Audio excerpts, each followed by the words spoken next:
Welcome to the Art of Rebounding. I'm your host, Harold Lefty Williams, former pro athlete, motivator, and believer in second chances.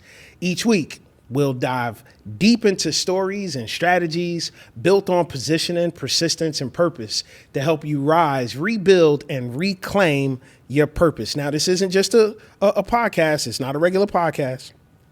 This is your permission to rise again. And this time, with purpose. And talking about purpose, let me tell you, today's guest, I have a phenomenal woman, right?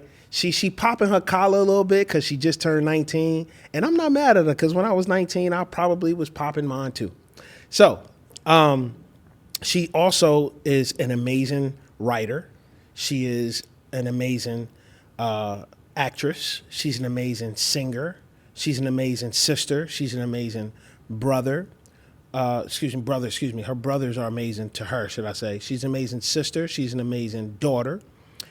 She's an amazing student, phenomenal student. Please welcome to the show my princess. That's right, my princess. Can I say that again? Chest in 1, 2. My princess, Kiara KiKi Williams. Hi. Thank you for having me. I'm excited. And those of you can see, I have the Don't I Have a Say logo on. I don't know, get that camera to zoom in on. Hold, let me see. I want everybody to see. You know, I got the Don't I Have a Say. Don't I Have a Say. Talk to me a little bit, because this show is about, well, you know what the show is about. It's the Art of Rebounding. You've been listening and watching and seeing and understanding, you know, behind the scenes, in front of the scene, all of those things. What is Don't I Have a Say, and what does it mean to you? What is it all about? Why are we wearing matching? This never happens, by the way. I never get to match with her. When she was younger, I could get her to match like me and do what I want her to do. Now, this is like impossible. So I'm taking this in. I'm on cloud 9 right now. Let me get back to the topic. Sorry, keep me on task today. What is Don't I Have a Say? What is it? What does it mean to you? Well, to me, Don't I Have a Say really started with me being very confused with like where I was in the world, like where chessboard, like which pawn am I? I knew I wasn't just like, the regular pawn. I knew I wasn't necessarily like the king or queen. I was like as if I was a player looking down and everyone else was a piece. Everyone knew where they belonged in the world. And I was just like, every time I would try and be like, hey, well, why don't I do this? Everyone would be like, no. Oh, you like that? That's weird. Oh, everybody else likes this. So Don't I Have a Say really came from me trying to voice my opinion and trying to become who I am now, and basically just let everyone know that my opinion and my voice does matter and it can't be shut down or ignored. Right. Well, in middle school, there was a little bit of a bullying incident. There was even in elementary. I don't know if we had time to jump into that, but some dudes tried to, I think grade 1 or grade 2, might have been grade 1, tried to get on you. They had a belt. 4th grade. Oh, was that? You My sure? 4th, yeah, because it was the semester before. Or 3rd grade, maybe. It was before we came to LA, so 3rd grade. Yeah, I think they had a belt coming after you, and you picked. Not a belt, it was a whip. Okay, and then you grabbed a stick. I grabbed the twig. Yeah. And so the principal wanted to get on me about you grabbing a stick to beat them with, but didn't say anything about them attacking you with a belt. Took off their belt to try to. And not, let alone, these are boys trying to attack a girl, right? So that's a whole nother story for another day. But anyway, feeling like, well, don't I have a say? And I remember saying, well, yeah, no, not just you have a say, you have a brand. And so talk to me about this brand, because you have a beautiful voice. Shout out to me, trying to work with you. I want to thank me. Nah, stop. So working with you, and then it was just to a point where I was just like, for you to really keep going, I needed you to be like with like a professional ear, right? Because I sing, and I think I'm a pretty good singer. Learned, singing runs in our family, obviously, from the late, great Thomas Williams, your great-grandfather, my grandfather, to my mom, your grandmother, Rita Williams. But I had to get you with, one of the best. So shout out to big bro Marvin Winans Jr. Shout out to him. And you come to this place where you're recording, and shout out to CeCe Winans. That was phenomenal. What was that like, getting a chance to meet CeCe and getting a chance to sing for her? Let's go there. Sorry. Bill, it was in the moment. I was absolutely terrified. Really? Yeah. You didn't look terrified. Cause I never really show much emotion when I'm scared. Mm-hmm. But cause we had been preparing for like I think 3 days. Mm-hmm. Preparing this song to sing for her. Preparing for to sing for her. Mm-hmm. A song she wrote. Yeah, a song she wrote, and I was tore down and destroyed by. I mean, she did amazing. That's a hard act to follow. I don't think we was originally going to sing that song. We were gonna try and sing one that we had already been practicing for a while, and then because he hadn't had me rehearse a gospel song in a while. Gospel. He was like, "Why don't we do one of my aunt's songs?" And I was like, "Okay." So I was a little nervous because the lyrics were in my head, like I could visualize them, but for the listeners, can you? I mean to cut you off. For the listeners, can you tell them what song it was? Oh, dang it! You don't remember? No, I do. What? Alabaster Box by CeCe okay. Winans. Mm-hmm. I always knew of BB and CeCe, but I never would listen to her unless I was at like maybe my grandparents' house. So the song was completely new to me. You're right, because our family do love the Winans family. Yeah, they really do. Took 3 days. I learned the song. I knew the lyrics. Maybe that first rehearsal of it, I kind of got it down packed, but I wasn't able to really feel it the way I think Marvin had wanted me to, which is really important when you're singing a song like Alabaster Box, because you can't just sing it. It's a song that you really have to feel within yourself, because it's a song about coming to God, the way you came to him and what you're going through, and the lyrics. You don't know the cost of the oil, right? And so you have to pull from experience of what you've been through to go to a place in that song to give people the experience and usher them to the throne of like, here's your breakthrough. Yeah. And at 14, when you were 14, that's tough for a 14-year-old to do. So you meet CeCe. She was obviously beautiful and pleasant, as she always is. Talk a little bit more about that experience, and then we'll fast forward to this record of Don't I Have a Say. Coming up to singing for her that day, I probably rehearsed like a couple of times. I'm not the type of person like where I can study the night before and be like, oh, I got it. I was really, really nervous, and I was like, okay. I think I practiced only twice, because I felt like Sounds about right.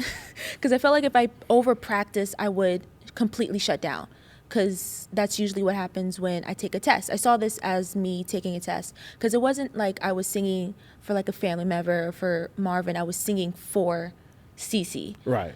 Right. It's like we love Marvin. Yeah. But that's bro. Yeah. We've known bro for almost 20 years. Yeah. So it was very, very different. I remember I rehearsed, the first time I rehearsed it was that morning, and then this second time was 5 minutes before I logged onto the Zoom. I did a quick walkthrough. I wanted to sit down, but Marvin asked me to stand up and I was really, really thankful that I did, because when I did the first rehearsal, I think during the second bridge, I was having, it wasn't like a breathing issue, but I think it might have just been like the nerves. When I get nervous, I don't always breathe properly when I sing. But I thought I did an okay job, but she was blown away. She absolutely loved it. And then I thought it was funny. She said that I reminded her of Whitney Houston. And anybody that knows me knows that I absolutely love Whitney. Right, your favorite singer. She's by far my favorite singer out there. So hearing that from CeCe, although I didn't know her too well, but it was absolutely magical, and I loved that. And that's a moment. One thing about that, I'll tell you, is that the Winans are very honest. They're very competitive, like some, I don't want to pop my collar, but somebody you know. And also, CeCe was very close friends with Whitney. So for her to say that was pretty cool. But also, she understood at the age of 14, she wasn't speaking to like the grown up, Kiara reminding her of Whitney. She's like, oh man, there's something in there that I can resonate with. Yeah. And she just thought that it was beautiful. She thought it was beautiful, and I thought that was great. So what was it like being in the studio with Marvin? Because that's a different hat. So we joke all the time. He is absolutely hysterical. He is absolutely sarcastic, just like me, which is probably why we get along so well. And but I got a chance to see him in a different element, and I think you did too, because it's like, okay, this is different from, just working with you day to day. Now we actually in the studio about to make it happen. What was that like? Well, it depends on which time. The first time was when I record Alabaster Box. After CeCe released the record to me, which I thought was really pretty cool. Pretty cool. She gave you the clearance to record it. That one was pretty neutral. I think it was because in my head going, and he didn't really treat me differently. He was like, okay, this is what we're doing. It was very, very, very professional. He didn't treat me differently. I didn't feel like he was trying to change the way he usually acts because this was my first time in the studio, or because he knew me. He was like, this is what we need to do. Very straightforward. And he was like, okay, let's go. The second time was for when we recorded Don't I Have a Say. This time, although he produced it, he wanted me to have a lot of like the final say with what it is that I was doing. Anyone that knows me, I'm very indecisive. And a lot of the time in the studio, it's just like, oh, what do you think? He's like, it's not really more so what I think. It's, does this sound good for you? Is this how you want to do it? And I really like that, especially when we were writing Don't I Have a Say? Because he didn't really say, oh, why don't we have this line? He's like, well, how do you feel? How did you feel in that moment? He had me write a story for Don't I Have a Say, and then we translated that story into the lyrics, which I thought was pretty cool. So I think that's pretty cool. I remember him. I remember trying my hardest to get him off his game, and trying to find that joking coconut. We call him coconut, but I couldn't find that. Like he was locked in. He was in Kobe mode. Like he would give me that look, but it wasn't. Like he would still joke a little, like he'd smile, but at the end of the day, he was definitely still like, we got to get this. Yeah, he'd smile, but he's like, we got to get this done. Yeah. I just remember him trying to get you to project. He's like, shoot it to my hand, send it to my hand, send a note. And I just thought it was so dope. And just to be able to have that, it was, for me, that was a proud father moment, because I got a chance to watch you overcome some fears, because I didn't always think that you were confident vocally, because, sometimes it's a little nasally and trying to, sing from your diaphragm instead of being nasally. But I think that through that process, you were able to say, I could push through this. I can absolutely do this. And I think that the experience that he gave you, making it as comfortable for you, and me actually staying out of the way and being dad rather being manager in that moment, I think it was very helpful for you, because you were able to continue to push without wondering what I think about it. And I was able to actually sit there and trust the process and enjoy it, rather than have to dissect where we are to get where we need to be.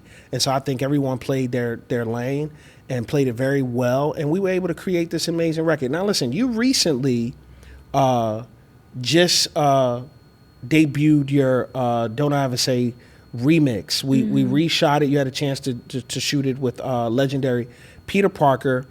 What was that like, and what was that like to debut it in front of such a large audience that you did? You just debuted it on August the 31st. You had an amazing time. What was that like? It was phenomenal. Filming the video was absolutely amazing. I love Peter. I really like his mind, the way he was doing, how he just see things. When we did the first music video, although the first one will always be my absolute favorite, because it's like the first one. But to see the difference in both of the directors' minds was absolutely beautiful to me. For the remix, I still had the same feel, but it was different. It was as if he wanted me to pull out a different side. We no longer did the alter ego. It was kind of as if it was. I love the alter. I did too. Love the alter ego. It was the Alter beautiful. Egos was amazing. I was hoping he would go there. But at the same time, it's, if you think about it, he kind of did because it was a dream sequence. Right, you're right and about the that. way, because I'm a psych major, but the way the mind works, the way we perceive ourselves and the way people see us are completely different. Right. The way, when you watch the video, You are the way... so, can I say this? You are so much like your mother. Yeah. You are so much like my baby. Unbelievable. Anyway, sorry. For the The record, way- I did cut her off, EJ, if you're listening. I sometimes cut my son off, and he doesn't like that. But I just had to say that. You're so much like your mother. Thanks. Sorry, go ahead. The way the video starts off is how I, like, the world perceives me. And then we slowly go into this dream sequence of how I perceive me. And I remember I hated how my hair looked. We were filming on the beach, and I was just like, do you want me to put this in a ponytail, like a hat, something? He was like, no, I want it, because my hair was slowly going from straight to frizzy. And I hadn't even touched the water. I was just by it. And I absolutely hated how it looked. But looking back at it, like when I saw the final cut, I was like, oh, I get it. Right. Because it's completely different. Because when you're in a dream world, at least how I dream, it's me. How you, like, the imperfections, it's just there. I don't have to worry about, like, looking neat, making sure everything is well put together, because it's my world. So I really like that. I don't even know if that's what he was envisioning, but the way it was, I was just like, wow. You know what I That love? was spot on. Yeah. I love the phenomenal drone work Oh, yeah. from That was Rashad beautiful. Wicks. Amazing. Shout out to bro. Came through with the drone and just did an amazing, I just thought that it was an amazing viewpoint of your world, Yeah. of how you see yourself. I liked it in a so beautiful much. way. Sorry, but I liked it so much because it reminded me of my favorite Disney movie, Starstruck. Starstruck, yeah. And the opening shot is them on Malibu Beach, and we were so close to Malibu. And it just reminded me of that. And oftentimes when I'm dreaming, it's as if I'm in, like, this movie. So those drone shots really, really reminded me of that, and I loved it. What was it like, quickly, what was it like seeing the turnout of the video debut and everyone being so happy to see that, and everyone being so happy for you? How'd that feel? Mid watching the video, I was kind of like, oh, okay. I was like watching, kind of like just processing it. But then afterwards, I think it took like maybe a day to like really process what it is that was happening. It was, I felt really, really loved. And I ended up, we had a group chat of all the friends that were, my friends that were in it. And I was like, I really, really appreciate you guys being there. Even the ones that couldn't come, they were texting me all throughout the shoot, making sure I was okay. And it was, I just felt really loved and appreciated, especially since this is something that came from me not feeling heard or appreciated. Right. To feel all of that afterwards and have people actually like what it is that I had to say was wonderful. Right. Now that's pretty cool. Also, there's somebody you know who's been through what you've been through. They've gone through bullying as a child. There's some adults who still have not healed or been able to heal from that inner child, from being bullied, right? In the home, in the schoolhouse. And some people today, right now, they're still being bullied on the job, right? At the gym, right? At the stoplight. Like, this is your camera right here. What would you say to that person briefly? Tie it to "Don't I Have a Say," and what would you say? What would you say to him? Keep looking forward. I journal a lot, and that's helped me tremendously. No matter what you're going through, always try and find some form of an outlet. If there's anything that I've learned, is holding it in gets you nowhere. Holding in the anger and the frustration, it eventually builds up, and you'll eventually overflow. It's like every cup eventually has its tipping point. No matter what it is, look for the good. I know it's very hard sometimes to find the good in people, but always ask yourself, is this worth it? Is it worth getting angry? Is it worth lashing out? Because honestly, it's not.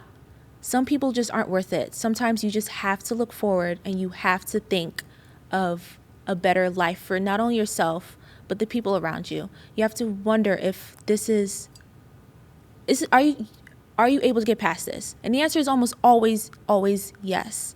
You can always get past whatever it is that you're going through. You have to just look forward and keep walking forward. It reminds me of my now favorite musical, Hadestown. In the musical, they go look forward as they're coming back from Hades. If they look back, they have to stay. Mm-hmm. So no matter what, because that's good. And it was takes place under the underworld, and the second you look back, you have to stay. So all you have to do is keep looking forward, because the second you look back, you have to deal with everything that you just dealt with, all of the pain, and you now have to, you're back in it.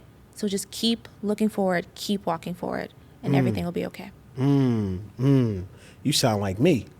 Man, you almost sound like a pro. I took a communications class. That's a proud moment. And a public speaking class. Yeah, that's pretty cool. You know, you getting there. You getting there. You're almost there. Listen, gotta change the rules for you. It does not matter what it looks like.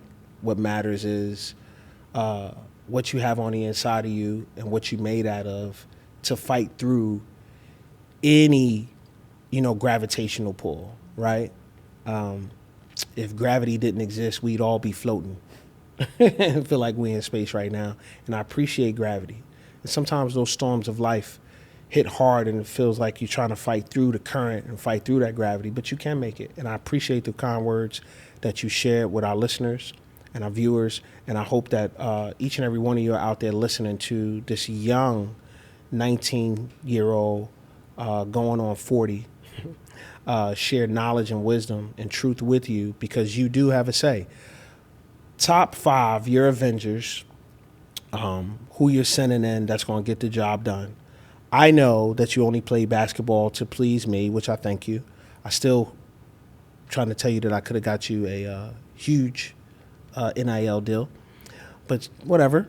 I'm appreciative of you being you, and I want to hear who is your top 5 people in life that you saying, these are my 5, very briefly. Give me about 30 seconds if you can, for time's sake, and tell me your top 5, who you're sending in to get the job done with you. And if you got that 5, you good.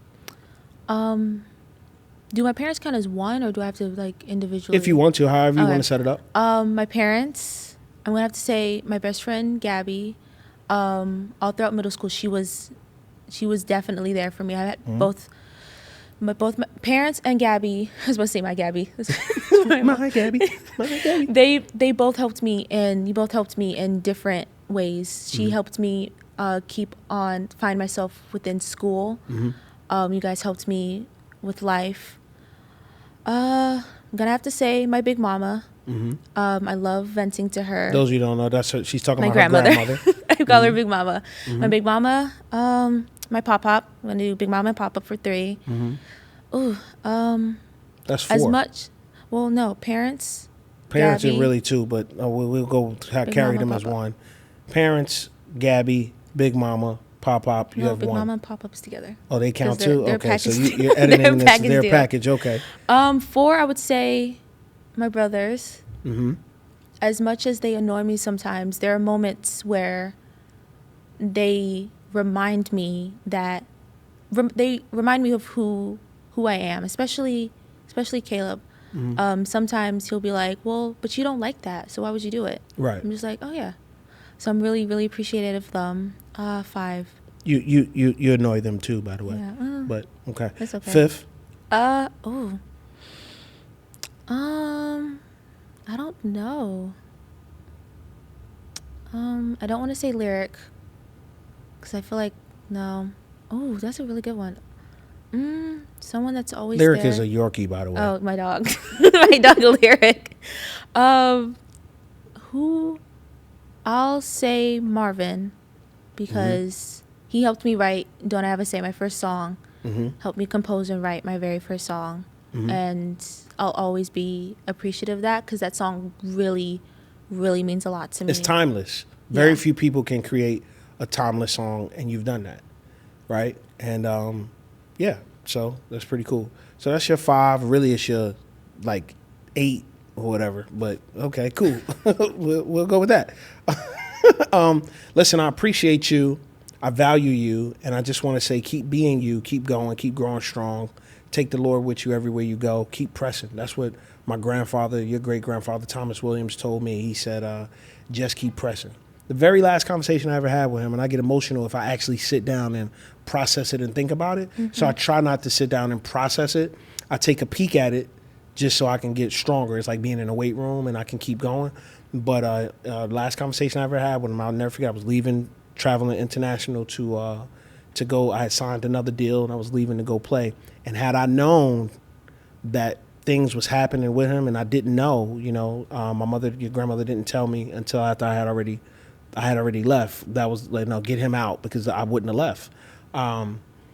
He said, just keep pressing, keep God first in your life, and you'll always be able to make it. And that's timeless. Just like Don't I Ever Say, just keep pressing, keep God first in your life, and you will always be able to make it. And that's one of the things that I hold dear to, and I want you and your brothers to hold dear to, and mommy to hold dear to.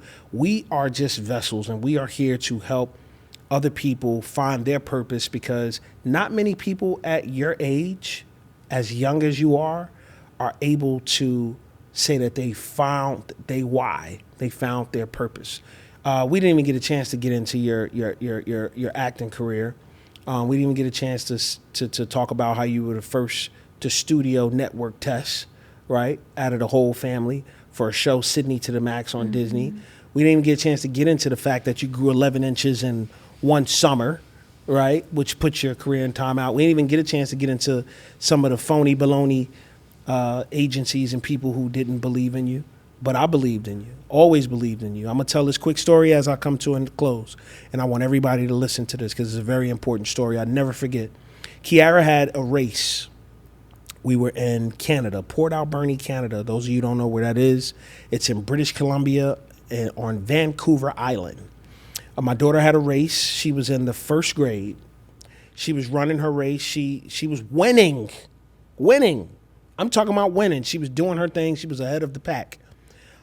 People cheering and enjoying everything. And that brother that she said gets on her nerve, he was there and he was cheering for his sister. Go, Kiara, go. Right? She getting ready to win this race. She falls down and hurts her ankle very bad. And everyone's looking at me. Parents are looking at me, expecting me to run out there. So whatever. And I'm sitting and I'm watching and I'm saying, you can do it. I'm saying you can make it. Right? I'm saying it's going to be all right. Let me see what you got. You going to get up? And she's not getting up. Okay. Now she's crying. I wasn't even supposed to run that race because I just got injured. Exactly. Right? And so I'm like, okay, now she's injured again. Let's see. She doesn't think that she can finish this. I'm like, that's what we're not going to do. That made me move and make my way towards her. I got towards her.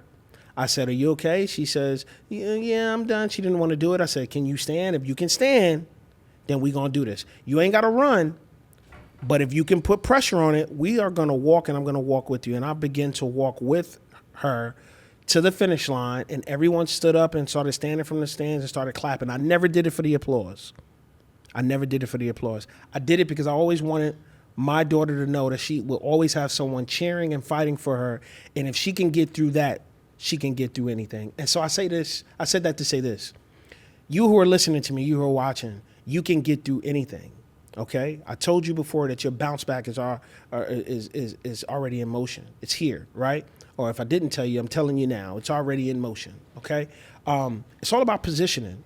It's all about purpose. It's all about perspective. You have to be like the racehorse. You have to put on those blinders that block out the people to the left of you, the people to the right of you, and you have to run your race. And Kobe said it so amazingly. He said you have to learn to dance gracefully in the box that you're in.